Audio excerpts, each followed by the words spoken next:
Hello students, मैं Prince Kumar आप सभी को स्वागत करता हूं अपने परिवार एवडी रोजगार में। यह क्लास आप सभी को रीजनिंग का सीरीज चलाया जा रहा है। इसमें आप सभी को टॉप 20 प्रश्न देखने को मिलेगा और जो कि आप सभी के आपके एग्ज़ाम के पैटर्न पे आधारित सभी प्रश्न देखने को मिलेगा। यानी वर्तमान समय में आपका एग्जामिनर जो पैटर्न को फॉलो कर रहा है वही पैटर्न पे आधारित सभी प्रश्न देखने को मिलेगा। तो आप लोग हर एक प्रश्न को बारीकता से अध्ययन करना, सभी प्रश्नों को सोल्व करना और राइट आंसर आ जाए तो हमारे साथ कमेंट में करते चलना। सभी प्रश्न इम्पोर्टेंट होगा, लाजवाब होगा और आपके एग्ज़ाम में 100% हेल्पफुल साबित होगा। तो चलो शुरू करते हैं। पहला प्रश्न यहाँ पे आप लोग समझना क्या कर रहे हैं। देखो, पहला प्रश्न आप सभी से पूछा जा रहा है कि यहाँ पे आप सभी को प्याज है, सब्जियां हैं और खाद्य पदार्थ हैं। बताना है कि कौन सा ऑप्शन का आप लोग चयन करोगे ताकि इन तीनों का एक साथ सही संबंध बता सकें। आप लोग को वैसा ऑप्शन का चयन करना है। तो देखो, हमें यहाँ पे क्या दे रखा है भाई, तो प्याज है, क्या दे रखा है सब्जियां और क्या अभी तो खाद्य पदार्थ। अब बताओ इसमें कि कौन सा ऑप्शन का हम चयन करें ताकि तीनों का एक साथ सही संबंध बता सके। तो देखो, अगर हम खाद्य पदार्थ के लिए गोला बनाते हैं, समझना यहाँ पे हम खाद्य पदार्थ के लिए एक बड़ा गोला बनाते हैं। अब देखो, अगर हम बात करें सब्जियां तो खाद्य पदार्थ के अंदर की बात करें ना तो खाद्य पदार्थ के अंदर कौन आ जाएगा भाई, तो सब्जियां। क्योंकि जितने भी प्रकार का सब्जियां होता है सभी सब्जियां क्या होता है, तो खाद्य पदार्थ होता है, यानी खाने वाला पदार्थ होता है। तो खाने वाले पदार्थ के अंदर कौन आ जाएगा भाई, तो सब्जियां। अब हम बात करते हैं प्याज। तो देखो, प्याज जो है वह किसके अंदर आ जाएगा भाई, तो प्याज जो है वह सब्जियां के अंदर आ जाएगा। यानी सब्जियां के अंदर कौन सा आ जाएगा भाई, तो प्याज। यानी इस प्रकार से होगा कि खाद्य पदार्थ के अंदर कौन आ गया, तो सब्जियां आ गया और सब्जियां के अंदर कौन आ गया, तो प्याज आ गया। अब बताओ ऐसा ऑप्शन कौन सा यहाँ पे आकृति दिख रहा है, कौन सा ऑप्शन में, तो ऐसा ऑप्शन देखो ऑप्शन नंबर सी में दिख रहा है। यानी आपका राइट आंसर जो होगा वह क्या होगा, ऑप्शन नंबर सी होगा, जो कि आपका बिल्कुल राइट आंसर है और बिल्कुल सही है। ऑप्शन नंबर सी, समझ रहे हो। तो चलिए हम सब नेक्स्ट प्रश्न पे। देखो, 2 नंबर का प्रश्न बताना आप सभी से क्या पूछा जा रहा है। देखो, करा है सही संबंध बताएं। इस बार आप सभी को सही संबंध बताना है और वो भी किसका, तो शब्दों का सही संबंध बताना है। यानी जिस प्रकार बताना है कि ताजमहल का संबंध आगरा से है तो उसी प्रकार विक्टोरिया महल यहाँ पे किससे संबंधित होगा। तो देखो भाई, यहाँ पे समझना होगा आप सभी को, यहाँ पे इस तरह से सोचना होगा कि ताजमहल का संबंध आखिर आगरा से है तो किस प्रकार है। तो देखो, अगर ताजमहल की बात करें ना तो यह ताजमहल जो है वह कहाँ है भी, तो आगरा में। ताजमहल जो है वह कहाँ है, तो आगरा में। अब इसी प्रकार आप लोग को समझना होगा कि विक्टोरिया महल जो है ना वह कहाँ स्थित है। तो विक्टोरिया महल की बात करें ना तो यह कहाँ स्थित है भाई, दिल्ली में गलत, झांसी में गलत, मद्रास में गलत, कहाँ है, तो यहाँ कोलकाता में। जिस प्रकार ताजमहल आगरा में स्थित है तो विक्टोरिया महल कोलकाता में स्थित है। ऑप्शन नंबर सी जो होगा आपका राइट आंसर होगा। समझ पा रहे हो। चलिए नेक्स्ट प्रश्न पे। देखो, 3 नंबर का प्रश्न क्या करा है भाई, देखो करा है निम्नलिखित प्रश्नों में उस सही विकल्प का चुने जो श्रृंखला को पूरा करेगा।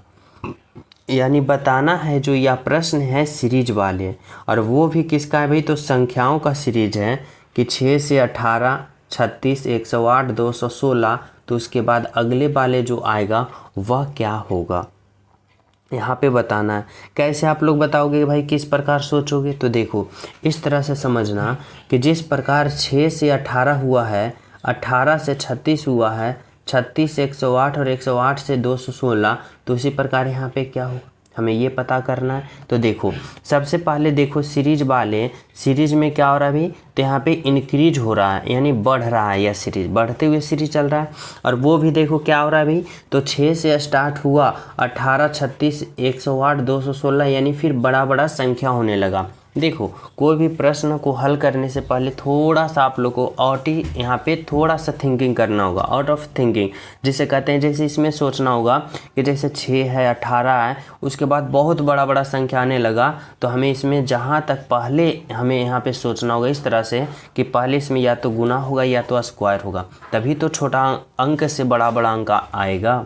तो बिल्कुल। तो सबसे पहले हम क्या करेंगे, तो यहाँ पे गुना अप्लाई करेंगे। तो देखो अगर हम 6 से 18 लाने की कोशिश करते हैं तो 6 में कितना गुना करें, तो बोलोगे गुना का 3, 6 तिया का 18, 18 से 36 लाएंगे तो गुना का 2, 18 दूना का 36। अब हम 36 से 108 लाएंगे तो क्या करेंगे भाई, तो 36 तिया का 108, यानी 36 में हम गुना का कितना करेंगे, तो 3 करेंगे। अब 36 में गुना का 3 करेंगे तो 36 तिया 108 आ गया। अब 108 से हमें 216 लाना है तो कितना करेंगे भाई, तो 108 गुने का 2, 216। अब जब हमें ये वाला पद को पता करना है तो देखो पहले यहाँ पे कि सीरीज क्या चीज़ का चल रहा है भाई, तो गुना 3 गुना 2 गुना 3 गुना 2, तो इस बार हमें क्या करना होगा, तो गुना का 3 करना होगा। अब गुना का 3 यानी करना है यहाँ पे हमें कहाँ करना है भाई, तो यहाँ पे गुना का 3 करना है। तो देखो 216 में गुना का 3 करो, छोटिया 18, 8 बाकी 1 और 3 एकम 3, 1 4 और 3 दूना का 6, यानी 648। कौन सा ऑप्शन में भाई, तो ऑप्शन नंबर बी में है, यानी आपका राइट आंसर क्या होगा, तो ऑप्शन नंबर बी जो होगा आपका बिल्कुल राइट आंसर होगा। ठीक है, समझ पा रहे हो। तो चले नेक्स्ट प्रश्नों पे। देखो 4 नंबर का प्रश्न क्या करा अभी, और सभी विद्यार्थी जितने भी प्रिय स्टूडेंट हो क्लास को लाइक कर देना, ज़्यादा से ज़्यादा शेयर करना, और जो न्यू हो तो चैनल सब्सक्राइब करके बेल आइकन प्रेस कर देना ताकि सभी क्लास का नोटिफिकेशन का अपडेट आप सभी के पास पहुंचता रहे। ठीक है, देखो यहाँ पे क्या कर रहा है भाई, समझना कर रहा है, निम्नलिखित प्रश्नों में उस सही विकल्प को चुने जो श्रृंखला को पूरा करेगा। यानी बताना है कि F है, I है, L है, O है, R है, तो यहाँ पे क्या होगा ये आप लोग को पता करना। तो देखो सबसे पहले हमें क्या कहना है भाई, तो श्रृंखला को पूर्ण करना है, और वो भी श्रृंखला दे रखा है अल्फ़ाबेट से। तो जब अल्फ़ाबेट से श्रृंखला दिया हुआ होता है तो हम इसको कम समय में सॉल्यूशन और राइट आंसर प्राप्त करने के लिए क्या करते हैं, तो अल्फ़ाबेट पोजीशन लिखते हैं। जैसे F का 6 होता है, I का 9 होता है, L का कितना होता है भाई, तो L का 12 होता है, O का 15 होता है, और P का कितना होता, सॉरी R का कितना होता है, तो R का 18 होता है। ठीक है, समझ पा रहे हो। अब हमें क्या करना है, तो यहाँ पे हमें रिलेशन बनाना है इस तरह से कि देखो अगर हम बात करें F से कहाँ पे जा रहा है भाई, तो I पे, F से कहाँ पे जा रहा है, तो I पे, यानी क्या हुआ, तो 6 से 9 जा रहा है यानी प्लस का 3 हुआ, समझना। फिर देखो 9 से 12 जा रहा है प्लस का 3, 12 से 15 जा रहा है प्लस का 3, फिर देखो क्या हो रहा है भाई, तो यहाँ पे 15 से 18 जा रहा है यानी क्या हो रहा है भाई, तो प्लस का 3, यहाँ भी प्लस का 3, यहाँ भी प्लस का 3, यहाँ भी प्लस का 3। तो इस बार जब हम R से अगले पद प्राप्त करेंगे तो यहाँ भी हम प्लस का 3 ही करेंगे। क्या करेंगे, प्लस का 3 ही करेंगे। अब देखो जब हम 18 में प्लस का 3 करते हैं तो 18 प्लस का 3 कितना होता है भाई, 21 होता है, 21 होता है ना। और 21 जो अल्फ़ाबेट पोजीशन किसका होता है, U का, यानी यहाँ पे क्या आएगा, तो U आएगा। और U जो है वह कौन सा ऑप्शन में है, तो देखो ऑप्शन नंबर C में है, यानी आपका राइट आंसर यहाँ पे क्या आया, तो ऑप्शन नंबर C आया, जो कि बिल्कुल सही है आपका राइट आंसर। समझ पा रहे हो। तो चले हम सब नेक्स्ट प्रश्न पे। देखो 5 नंबर का प्रश्न समझना भाई क्या कर रहा है, किसी निश्चित कुट भाषा में KIT को 40 लिखा जाता है, यानी इतना को 40 लिखा जाता है, तो MAG को 21 लिखा जाता है, तो FEL को क्या लिखा जाएगा। देखो यह प्रश्न जो है ना कोडिंग डिकोडिंग से है, और यहाँ पे कोड वर्ड दे रखा है कि KIT का कोड वर्ड क्या है भाई, तो 40 है, MAG का कोड वर्ड 21 है, तो FEL का कोड वर्ड क्या होगा। तो समझना हमें सबसे पहले यहाँ पे ये समझना होगा कि KIT से 40 लिखा तो कैसे लिखा। तो देखो यहाँ पे क्या है भाई, तो K है, I है और T है। अब इसको कितना लिखा, तो इसको 40 लिखा। अब बताओ कि इसको 40 लिखा तो कैसे लिखा। तो इसको पता करने के लिए हमें क्या करना पड़ेगा, पहले हमें इसका अल्फ़ाबेट पोजीशन लिखना पड़ेगा। जैसे K का 11, I का 9 और T का 20। अब हमें इतना से 40 लाना है तो क्या करना पड़ेगा। तो देखो यहाँ पे आप लोग को साफ साफ दिख रहा होगा कि अगर हम इन तीनों के अल्फ़ाबेट पोजीशन को जोड़ते हैं तो 11 9 20 और 20 40, यहाँ पे 40 आ रहा है। यानी इसका जो कोड वर्ड लिखा ना, इन सभी का अल्फ़ाबेट पोजीशन को जोड़ दिया। तो अब इसमें चेक करना है भाई कि इसका भी सभी अल्फ़ाबेट पोजीशन को जोड़ने के बाद क्या 21 आ रहा है। तो देखो यहाँ पे क्या है, एम का अल्फ़ाबेट पोजीशन 13 प्लस ए का अल्फ़ाबेट पोजीशन 1 और प्लस जी का अल्फ़ाबेट पोजीशन 7।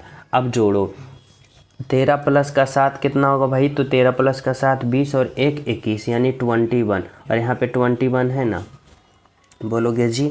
अब क्या करना है, तो हमें समझ में आ गया कि सभी का अल्फ़ाबेट पोजीशन को जोड़ रहा है और वही उसका कोड वर्ड बना रहा है। तो इसका सभी अल्फ़ाबेट पोजीशन को जोड़ो। देखो एफ़ का 6 होता है प्लस ई का 5 होता है प्लस एल का 12 होता है। अब सभी को आप लोग जोड़ो तो यहाँ पे क्या होगा भाई, तो यहाँ पे जोड़ो 6 और 5 कितना होगा 11 और 11 और 12 कितना होगा, तो 11 और 12 यहाँ पे 23 होगा यानी 23 होगा। अब 23 कौन सा ऑप्शन में भी, तो ऑप्शन नंबर सी में है। यानी आपका राइट आंसर जो होगा वह ऑप्शन नंबर सी होगा, जो कि बिल्कुल सही है और सत्य है, ऑप्शन नंबर सी। ठीक है, समझ पा रहे हो। तो चले नेक्स्ट प्रश्नों पे। देखो 6 नंबर का प्रश्न क्या है भाई, 6 नंबर का प्रश्न में करा निम्नलिखित में से कौन सी शताब्दी लिपि वर्ष होगी। यानी यहाँ पे देखो कैलेंडर से बताना है लीप ईयर। अब लीप ईयर का क्या होता है लॉजिक, यानी पहचान करने के लिए ना कि जो भी वर्ष हो अगर 4 से डिवाइड हो जाए तो वह क्या होगा भाई, तो साधारण वर्ष होगा। अब देखो इसमें कौन सा ईस्वी जो है वह 4 से पूर्ण रूप से डिवाइड हो रहा है। तो देखो ऑप्शन नंबर ए होगा नहीं, ऑप्शन नंबर बी होगा नहीं और ऑप्शन नंबर डी होगा नहीं। क्या होगा भाई, तो जब भी होगा जब ऑप्शन नंबर सी होगा। जब 1620 में 4 से भाग करोगे पूर्ण रूप से यह कट जाएगा, 4 छक्का 16 और 4 पचे का 20। यानी कौन सा लीप ईयर है भाई, तो ऑप्शन नंबर सी है, जो कि आपका राइट आंसर होगा और बिल्कुल सही होगा। ठीक है, तो चलिए नेक्स्ट प्रश्न पे। तो देखो 7 नंबर का प्रश्न समझना भाई क्या कर रहा है कि यदि भोजन को वृक्ष, जल को भोजन, यहाँ पे समझना भोजन को क्या वृक्ष और जल को भोजन, वृक्ष को आसमान और आसमान को दीवार कहा जाता है, तो फल कहाँ लगेंगे बताना है। फल जो है वह कहाँ लगेगा। अगर हम बात करें वास्तविक में तो फल कहाँ लगता है भाई, वृक्ष पे लगता है। लेकिन एग्जामिनर क्या कर रहा है कि वृक्ष को आसमान कहा जाता है, वृक्ष को आसमान कहा जाता है। यानी फल जो होगा वह कहाँ लगेगा भाई, तो यहाँ पे ऑप्शन नंबर 1 हो जाएगा आसमान पे, जो कि बिल्कुल सही है और आपका राइट आंसर है। ठीक है, समझ पा रहे हो। तो चले नेक्स्ट प्रश्न पे। देखो 8 नंबर का प्रश्न क्या कर रहा है भाई, समझो। 8 नंबर का जो प्रश्न दिया गया आप सभी के लिए, यह प्रश्न कर रहा है लुप्त संख्या ज्ञात करें, मिसिंग नंबर बताना है कि यहाँ पे इस वाट के जगह जो होगा वह क्या होगा। समझना हमारी बातों को। तो यहाँ पे हमें सबसे पहले ये सोचना है कि जिस प्रकार से यहाँ पे 60 आया, जिस प्रकार से 25 आया, तो उसी प्रकार से हम इस वाट के जगह यानी खाली स्थान के जगह हम राइट आंसर का चयन नहीं कर लेंगे ना। तो बिल्कुल, तो हमें सबसे पहले यहाँ पे ये समझना होगा कि जब हमें इसको पता करना है ना, तो यहाँ पे आप लोग रिलेशन ये बनाओ कि यह 60 जो आया कैसे आया। यानी 30 और 42 में हम क्या रिलेशन बनाएं कि हमें कितना प्राप्त हो जाए, तो 60 प्राप्त हो जाए। कैसे सोचेंगे, तो देखो अगर हम बात करें कि 60 से हमें 42 लाना है, 30 से हमें 42 लाना है, तो क्या करना है, तो देखो अगर हम 42 में इस 30 को घटाते यानी माइनस करते हैं तो हमें प्राप्त होगा कितना, 12। कितना प्राप्त होगा भाई, 12। अब हमें 12 नहीं चाहिए, हमें 60 चाहिए। तो इसमें 5 से हम अपने मन से गुना करेंगे, 12 पचे का 60 और यहाँ पे 60 आ गया। बोलोगे जी आ गया। अब उसी लॉजिक को इसमें अप्लाई करना है। तो देखो अगर हमें 45 में 45 में 40 को घटाएंगे, 45 में जब 40 घटाएंगे हमें प्राप्त होगा 5 और फिर अपने मन से 5 गुना करना है, 5 पचे का 25 देखो है, बिल्कुल है। अब उसी प्रकार इस 30 में इस 20 को घटाएंगे, तो जब 30 में हम 20 घटाएंगे हमें प्राप्त होगा 10 और 10 में फिर क्या करना है भाई, तो 10 में अपने मन से 5 गुना करना है, 10 पचे का 50 यानी हमारा right answer option number C होगा। यानी इस वाट के जगह क्या आएगा भाई, तो 50 आएगा, जो कि क्या कौन सा ऑप्शन में है, जो कि ऑप्शन नंबर सी में है आपका राइट आंसर। समझ रहे हो? तो चले नेक्स्ट प्रश्न पे। देखो 9 नंबर का प्रश्न समझना भाई क्या करा है निम्नलिखित प्रश्नों में विषम को चुनिए। विषम को चुनना है यानी बताना है कि मूंगफली, सरसों, जीरा, सौंफ, यहाँ पे 4 ऑप्शन दे रखा है। अब बताना होगा कि इन चारों ऑप्शन में कौन सा 3 ऑप्शन एक सामान्य है और एक ऑप्शन सबसे अलग है भाई। तो देखो अगर हम बात करते हैं यहाँ पे मूंगफली है, सरसों है, जीरा और सौंफ, तो देखो सरसों की बात करें, जीरा की बात करें और सौंफ की बात करें तो यह तीनों जो फसल है ना वो अपना फसल जो फल लगता है ज़मीन के ऊपर यानी धरती के ऊपर लगता है। लेकिन जब हम मूंगफली की बात करें ना तो यह धरती के नीचे यानी मिट्टी के अंदर होता है। तो राइट आंसर क्या होगा, ऑप्शन नंबर ए होगा, जो कि सबसे अलग है। ठीक है। देखो 10 नंबर का प्रश्न क्या करा है भाई, 10 नंबर का प्रश्न समझना करा है, यदि ए को बी, बी को सी, सी को डी और डी को ई कहा जाए तो अंग्रेजी वर्णमाला का प्रथम अक्षर क्या होगा। देखो इससे पहले ऐसा सेम टू सेम प्रश्न अभी कुछ पहले 7 या 8 क्वेश्चन नंबर वाले में आप लोग ने यहाँ सोल्व किए होंगे। उसमें क्या करा था कि वृक्ष फल जो है वह कहाँ लगेगा उस तरह से, लेकिन इस प्रकार से अब वैसा प्रश्न आपका एग्जामिनर नहीं दे रहा।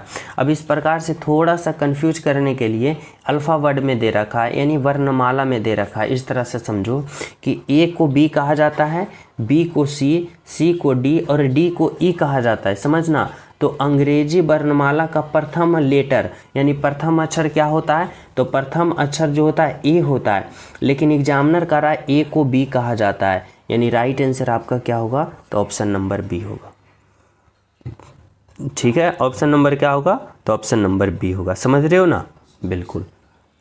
चलो देखो 11 नंबर का प्रश्न क्या करा है भाई, समझो 11 नंबर का प्रश्न जो है डाइस से है, आप सभी का समझना। इसमें क्या लॉजिक लगा होता है, देखो करा है नीचे पासे की 2 स्थितियां दी गई है। देखो यहाँ पे एक स्थिति और 2 स्थिति दे रखा है।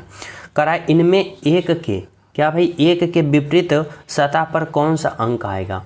जब भी आप सभी के एग्जामिनर 2 पासा दे दिया जाए, 2 डाइस, और पूछे उसमें से कि किसी भी एक फलक का विपरीत क्या होगा, और यहाँ पे पूछा में एक का विपरीत क्या होगा, तो आप लोग सबसे पहले उन दोनों पासा में कॉमन स्थिति का चयन करो।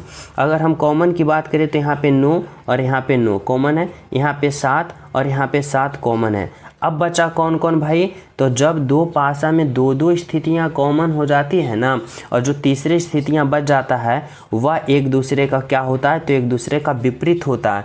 यानी 1 का विपरीत 6 होगा और 6 का विपरीत 1 होगा। और हमसे पूछा कि 1 का विपरीत फलक कौन है, तो 1 का विपरीत फलक 6 है, यानी ऑप्शन नंबर बी है आपका राइट आंसर। ठीक है, option number B is the बिल्कुल राइट आंसर। तो चले नेक्स्ट प्रश्न पे। देखो समझना यहाँ पे क्या कर रहा है भाई, 12 नंबर का प्रश्न। देखो 12 नंबर का प्रश्न कर रहा है दिए गए आकृति में कितने वर्ग है, यानी काउंट ऑफ अ स्क्वायर। बहुत ही इंपॉर्टेंट, बहुत ही लाजवाब और बहुत ही कंफ्यूज करने वाला प्रश्न है सभी विद्यार्थी को। लेकिन यहाँ पे कंफ्यूज नहीं होना, सिंपल सा लॉजिक से यहाँ पे काउंट कर लेना है। देखो करा दिए गए आकृति में कितने वर्ग हैं, हमें वर्ग को काउंट करना है। तो देखो सबसे पहले आप लोग क्या करो ना, छोटा छोटा वर्ग से आप लोग काउंट करना शुरू करो। देखो अगर हम बात करें तो ये क्या है, एक बड़ा वर्ग है, ये एक बड़ा वर्ग है। अब इस वर्ग के अंदर भी एक यहाँ पे छोटा छोटा वर्ग है। कहाँ से, तो देखो इस तरह से आप लोग काउंट कर सकते हो। यहाँ से देखो एक ये वर्ग हुआ 1 वर्ग, एक ये हुआ 2 वर्ग, एक ये हुआ 3 वर्ग और एक ये हुआ 4 वर्ग। 4 वर्ग हुआ ना, यहाँ से 4 वर्ग प्राप्त हो गया। और एक बड़ा वाला जो रेड से किए थे पहले वे 1 वर्ग, यानी 4 और 1 5 वर्ग। 5 वर्ग यहाँ तो आप सभी को दिख गया, 5 वर्ग दिख गया ना। और कहीं दिख रहा है, बोलोगे जी दिख रहा है, कहाँ भाई, तो देखो ये छोटा वाला 1 वर्ग और छोटा वाला ये 1 वर्ग 2 वर्ग हो गया, ये एक 3 वर्ग हो गया और ये एक 4 वर्ग हो गया, 4 वर्ग हो गया। और ओवरऑल एक बड़ा वाला ये वाला एक क्या हो गया भाई, तो एक 5 वर्ग, यानी 5 वर्ग और आ गया। अब आप लोग बताओ कि और कहीं वर्ग छूट रहा है, बोलोगे नहीं। यानी ओवरऑल 5 और 5 10 वर्ग, यानी इस आकृति में कितने स्क्वायर भी, तो ऑप्शन नंबर वी है जो कि आपका राइट आंसर है। यानी कितने वर्ग है, तो 10 है। बिल्कुल सही है, बिल्कुल सत्य। ठीक है, समझ रहे हो। तो चलिए हम सब नेक्स्ट प्रश्न पे। तो देखो 13 नंबर का प्रश्न समझना भाई क्या कह रहा है। कह रहा है प्रश्न चिन्ह के स्थान पे कौन सी संख्या आएगी। यानी यहाँ पे देखो 3 आकृति दे रखा है जो कि शंकु का दे रखा है, 1 2 3।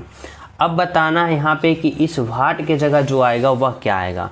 तो आप लोग को यहाँ पे ये समझना होगा कि जिस प्रकार यहाँ पे 13 आया ना, जिस प्रकार यहाँ पे 6 आया ना, तो इसी प्रकार हम यहाँ पे भी राइट आंसर प्राप्त कर लेंगे ना। तो देखो कैसे करेंगे भाई, समझना।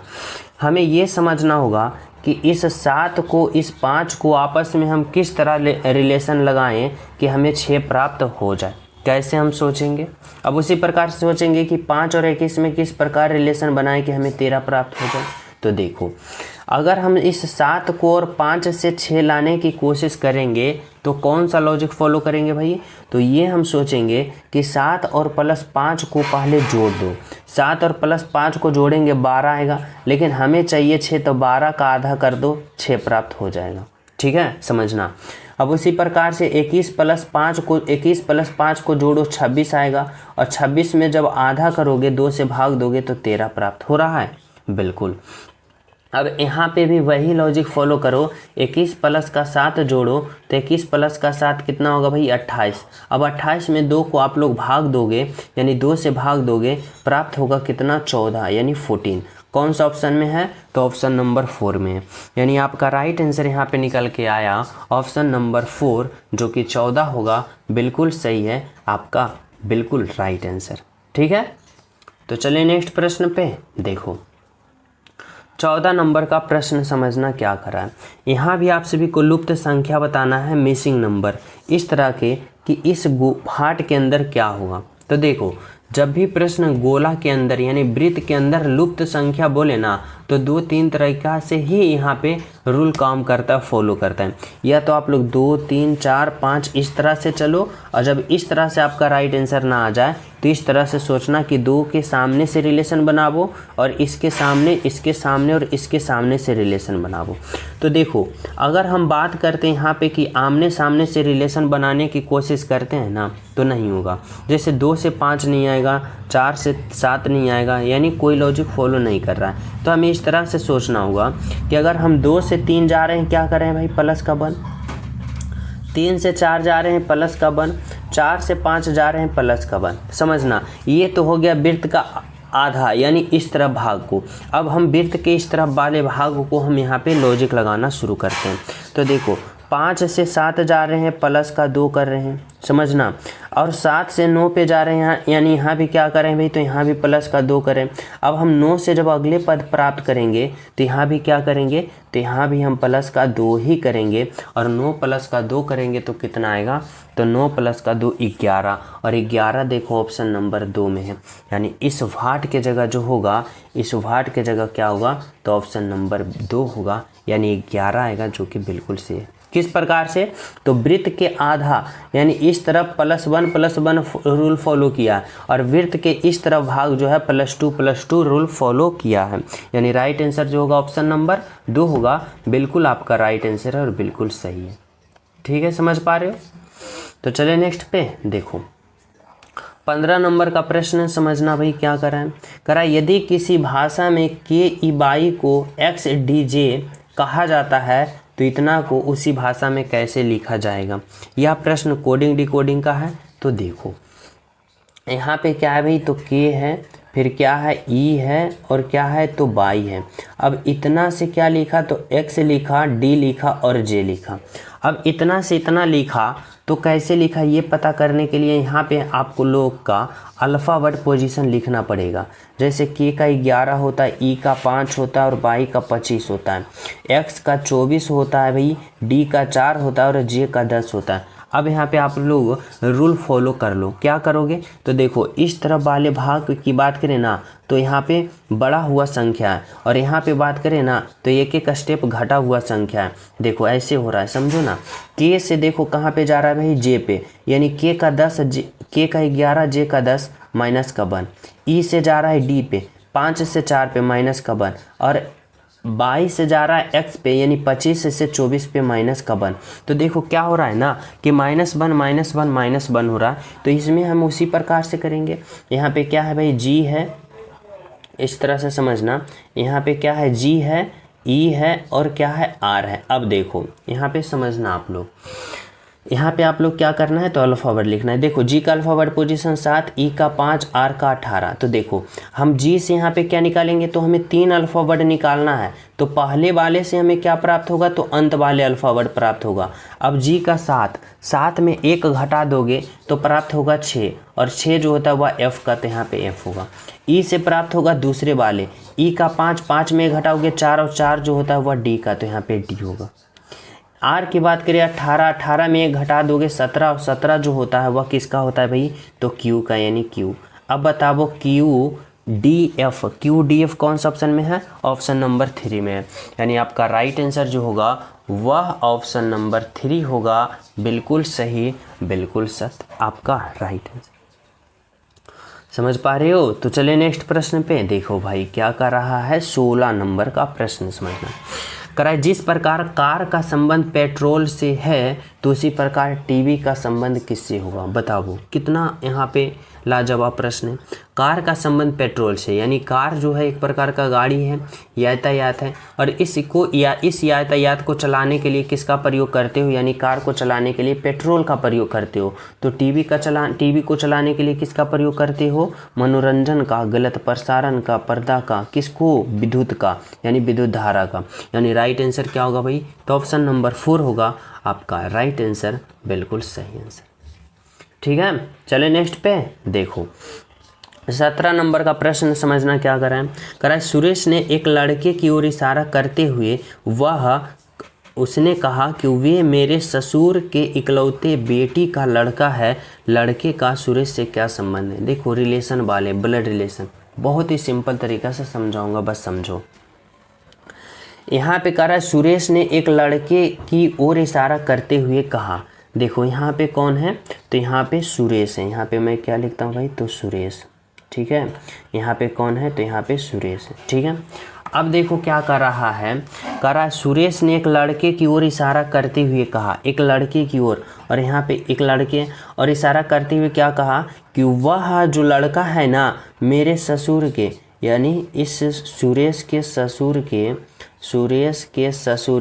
मेरे ससुर के इकलौते बेटी, यानी इसके सुरेश के ससुर और ससुर के इकलौते बेटी, समझना, इकलौते बेटी का लड़का, और इकलौते बेटी का लड़का कौन है तो वही लड़का है, यानी वही बॉय है जिस बॉय का चर्चा किया जा रहा है। समझो यहाँ पे। अब आप लोग समझना, कह रहा है सुरेश ने एक लड़के की ओर इशारा करते हुए कहा, यानी यह सुरेश है ना, इस लड़के की ओर इशारे करते हुए क्या कहा है, जो देखो कहा है कि वह लड़का, यानी यह जो लड़का है ना मेरे ससुर, यानी सुरेश के ससुर यह हुआ सुरेश के ससुर के इकलौते बेटी। अब सुरेश के ससुर का इकलौते बेटी ये हुई, और इकलौते बेटी का लड़का है ये, समझना, इकलौते बेटी का लड़का ये है। अब बताना है कि लड़के का सुरेश से क्या संबंध है, यानी बताना है कि सुरेश जो है इस लड़के को क्या कहेगा। तो देखो सुरेश और ये यहाँ पे ये कौन हो गया तो दोनों पति पत्नी हो गया। सुरेश का ससुर और ससुर का ये कौन हो गया तो बेटी, यानी सुरेश और ये लड़की कौन होगी तो दोनों पति पत्नी, और इस लड़की का ये बेटा है तो सुरेश का भी ये कौन होगा बेटा होगा, यानी सुरेश जो है इस लड़का को क्या कहेगा तो बेटा कहेगा। यानी ऑप्शन नंबर ए जो होगा आपका बिल्कुल सही होगा और आपका राइट आंसर होगा। ठीक है, समझ रहे हो। तो चले नेक्स्ट प्रश्न पे। तो देखो समझना, 18 नंबर का प्रश्न देखो क्या कर रहा है भाई। कह रहा है श्याम अपने घर से 25 मीटर पश्चिम की तरफ चलता है। देखो डायरेक्शन वाले प्रश्न है, दिशा वाले। समझो इसमें कुछ पॉइंट आप लोग को पता होना चाहिए इस तरह से, जैसे ऊपर की ओर उत्तर कहते हैं, नीचे की ओर दक्षिण कहते हैं, इस तरफ को पूर्व कहते हैं, और इस तरफ को हम लोग पश्चिम कहते हैं। समझ पा रहे हो। देखो कह रहा है श्याम अपने घर से 25 मीटर पश्चिम की तरफ चलता है। श्याम का घर कहाँ है भाई, मान लिया कि श्याम का घर यहाँ पे है। अब यहाँ कौन है भाई, श्याम का घर है। कह रहा है 25 मीटर पश्चिम की ओर चलता है, पश्चिम बोले तो इस तरफ चलता है, कितना चलता है भाई 25 मीटर, ठीक है। कह रहा है फिर बाएं मुड़कर 10 मीटर जाता है, यहाँ से बाएं मुड़ेगा तो कहाँ आएगा भाई, यहाँ पे, और कितना चला तो 10 मीटर बाएं मुड़ा। कह रहा है फिर बाएं मुड़कर 15 मीटर जाता है, यहाँ पे जब आया ना तो यहाँ से बाएं मुड़ा और 15 मीटर यानी इस तरफ, और 15 मीटर यानी 15 मीटर कहाँ गया, यहाँ पे, ठीक है। कहाँ पे आ गया, यहाँ पे। करा फिर बाएं मुड़कर 225 डिग्री पर चलता है। देखो यहाँ पे बहुत सारे स्टूडेंट कंफ्यूज हो जाएंगे, लेकिन होना नहीं है। यहाँ तक आ गया, यहाँ तक आ गया।